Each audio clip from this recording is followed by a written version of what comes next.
here are the problems with the model answer. Model answers are quite often too long.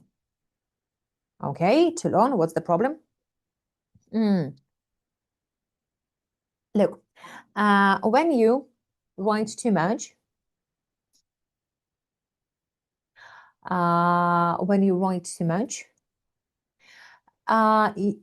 lose ideas, you lose marks when you write too much. Why? Well, because when you're going to talk to people who have taken this exam, or more or less any other professional paper exam, they will tell you that they didn't have time to attempt the last question they take.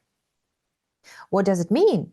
It means that every sentence that you write in vain for the first question that you take steals your ability to write a sentence in the last question.